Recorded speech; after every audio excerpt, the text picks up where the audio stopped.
Chennedy Carter turned her love for Allen Iverson into an epic career.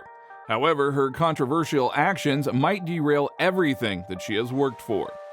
Gaming obsession. Without a doubt, her favorite thing to do off the court is to play video games. A PS4 is a must for Chennedy.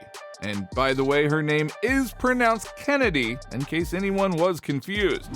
Ironically, when she isn't hooping, she is hopping, because she is an NBA 2K girl at heart. Although games like Call of Duty and Grand Theft Auto are in rotation every now and then, she will always go back to her first love, the 2K series. She will play in My Player mode, where she basically creates a player and goes through the process of getting drafted into the NBA and then eventually becoming a star. Almost as if she's living her dream through the game. The 2K version of Chennedy Carter is a shifty guard who got selected 3rd overall in the draft by the Milwaukee Bucks. She had to grind her rookie season to eventually get proper minutes in the game. She even recalled one moment when her video game character had the opportunity to win at the buzzer during an elimination game, but the shot rimmed out. Now, that was heartbreaking for her, but good thing it was all virtual, because when she got a similar shot in real life, well, the story ended a little differently. More on that one in a little bit. First, let's see how a girl from Fort Worth, Texas wanted to play like Allen Iverson. Her biggest inspiration. For as long as she can remember, she wanted to be like AI. Even her My Player in 2K was sort of like a peak Allen Iverson. The player had a sweatband on the elbow and a shooting sleeve on the other arm and some sick handles. I remember when I was 6 or 7 years old, I stumbled across a video on YouTube of AI crossing up Michael Jordan. And man, I was sold. I wanted to be like AI. He had that swagger about him. He was the best ball handler in the league when he played. Don't at me, the things he could do with the basketball, they were just so cool. I wanted to have handles like that. Naturally, her dad did his best to help her out. He came up with the perfect drill for her. In their backyard in Mansfield, Texas, he would make her dribble a tennis ball in the grass. At first, it was impossible. She could get 1 or 2 dribbles and then the ball would bounce off of her palm and go 5 feet the wrong way. Now, she would get mad, but at the same time, she wanted to be like AI, so she kept on dribbling. Her dad figured that if she could dribble on grass, it would be so much easier to dribble on a basketball court. And he was right. Deep down, Chennedy knew she needed good handles because she had 2 older brothers and a younger one who played on the street with her, and they were physical. When they played, it was 2-on-2 with street rules. This means elbows were fair game, and more often than not, someone's hair was getting pulled and people were getting tossed to the ground. Sometimes kids from around the neighborhood would join in, but never any of the girls. It was always Chennedy and a bunch of boys. So she got better because she had to be, otherwise they would kick her out. She continued to work on her handles with her dad for hours and hours and hours. Soon enough, she began to see the fruits of her labor as she got a hang of the tennis ball drill and her confidence began to grow. In fact, she felt so good about herself that she even began playing her dad one-on-one. She was 8 at the time. Her main goal was to beat her dad and her brothers one day. Then in 2011, when she was 13, she started watching the Texas A&M women's basketball team. College Station is only about 2 hours from where she lived near Mansfield, so they got most of the games on their TV. Watching them made her fall in love with college basketball, and her goal shifted from beating her dad and brothers to making it onto the Texas A&M squad. One of her greatest career moments came in college. Basketball journey. It didn't take long for her to start crossing off her goals. First, she beat her dad in one-on-one. He was pissed for real, but he knew I could ball. My parents started putting me in camps as I got older, and they gave me the opportunity to pursue a future in basketball. One of the camps was a few years ago in College Station. It was my first time there. And that is where she met Coach Blair. He and a few of the A&M assistant coaches were watching them play. He was open and honest about what kind of program they had and what it meant to be an Aggie. And he told Chennedy that she handled the ball really well. So getting that recognition must have felt awesome.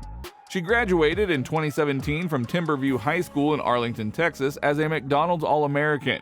She was a member of the USA basketball team that won gold in the summer of 2016 at the FIBA Americas Under-18 Championship in Valdivia, Chile. In November 2016, she signed a letter of intent with Texas A&M. During a home game, she experienced something truly amazing. Her team was down, but she wasn't about to lose in front of her brothers or dad. So she put her head down in the second half, and that's when her shot started to fall. They were still down 6 with just under 2 minutes to go. Her team stepped up on defense and she made a few shots, but missed a crucial free throw. DePaul's Kelly Campbell missed her shot, and Kennedy's teammate Jazz Lumpkin came up with a huge board. She passed the ball to Kennedy, and she remembered glancing at the clock, which read 10.4 seconds. She quickly began dribbling, and when someone tried to steal the ball from her, she hit them with a crossover, just like AI, and took the shot afterward. She knew it was good before it splashed in. DePaul barely had enough time for an inbound on the next play.